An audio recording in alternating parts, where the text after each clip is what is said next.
नमस्कार मित्रों, हमारे चैनल मिस्टीरियस हिंदुज्म में आप सभी का स्वागत है।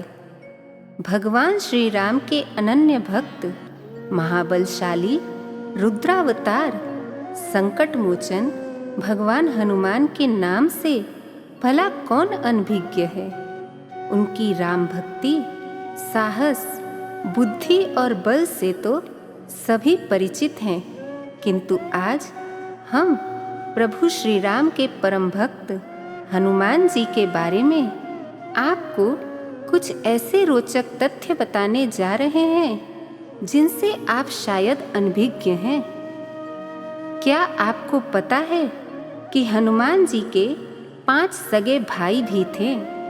हनुमान जी के पिता वानर राज केसरी के 6 पुत्र थे, जिनमें सबसे बड़े हनुमान जी थे। हनुमान जी के भाइयों के नाम क्रमशः मतिमान, श्रुतिमान, केतुमान, गतिमान और धृतिमान थे, और ये सभी विवाहित भी थे और इनकी कई संतानें भी थीं। हनुमान जी का असली नाम मारुति था। एक बार बचपन में बालक मारुति ने सूर्य को फल समझकर खा लिया था, जिससे पूरे संसार में अंधेरा छा गया। इससे क्रोधित होकर इंद्र ने बालक मारुति पर वज्र से प्रहार किया, जिससे उनका जबड़ा टूट गया और वह मूर्छित हो गए। इस घटना के बाद ही बालक मारुति का नाम हनुमान पड़ा, क्योंकि संस्कृत भाषा में हनु का अर्थ है जबड़ा और मान अर्थात विकृत करना। क्या आप इस सत्य से अवगत हैं कि ब्रह्मचारी होने के बावजूद हनुमान जी का एक पुत्र था, जिसका नाम था मकरध्वज, और उसका जन्म एक मछली के पेट से हुआ था।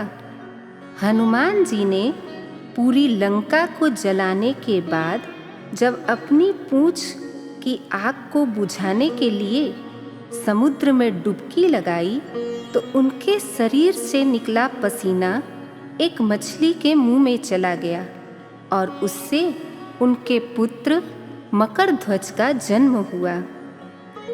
हनुमान जी के बारे में यह तथ्य जानकर आपको आश्चर्य होगा कि हनुमान जी ने भी रामायण की रचना की थी। भगवान राम के राज्याभिषेक के बाद हनुमान जी हिमालय पर्वत पर चले गए और वहाँ शिलाओं पर उन्होंने अपने नाखूनों से उकेर कर रामायण की कथा लिखी। जब महर्षि वाल्मीकि अपने द्वारा रचित रामायण को दिखाने हनुमान जी के पास गए, तो शिलाओं पर वर्णित रामायण को देखकर वे उदास हो गए, क्योंकि हनुमान जी द्वारा रचित रामायण उनकी रामायण से बेहतर थी। हनुमान जी ने जब वाल्मीकि जी को उदास देखा, तो वह उनकी समस्या समझ गए और उन्होंने रामायण लिखी शिलाओं को समुद्र में फेंक दिया। इस रामायण को हनुमत रामायण के नाम से जाना जाता है। हनुमान जी महायोगी भी थे। उन्होंने ही सूर्य नमस्कार की खोज की थी। इस तरह वह अपने गुरु सूर्य देव को प्रणाम करते थे। हनुमान जी महान भक्त होने के साथ साथ महाविद्वान भी थे। उनके गुरु भगवान सूर्य हैं। वह वेद, तंत्र, सभी विद्याओं में पारंगत हैं। महाभारत युद्ध के समय हनुमान जी अर्जुन के रथ के ऊपर मौजूद थे। इसी कारण यह माना जाता है कि सबसे पहले श्री कृष्ण के मुख से भगवत गीता उन्होंने ही सुनी थी। उसके पश्चात अर्जुन, संजय और बर्बरिक ने। हनुमान जी पर ब्रह्मास्त्र का कोई प्रभाव नहीं होता। रामायण युद्ध में मेघनाद द्वारा उन पर ब्रह्मास्त्र का उपयोग किया गया है, किंतु ब्रह्मा जी द्वारा मिले वरदान के कारण उन पर ब्रह्मास्त्र का कोई असर नहीं होता, परंतु मेघनाद द्वारा ब्रह्मास्त्र छोड़े जाने पर ब्रह्मा जी का सम्मान करने के लिए हनुमान जी उस ब्रह्मास्त्र में बंध गए थे।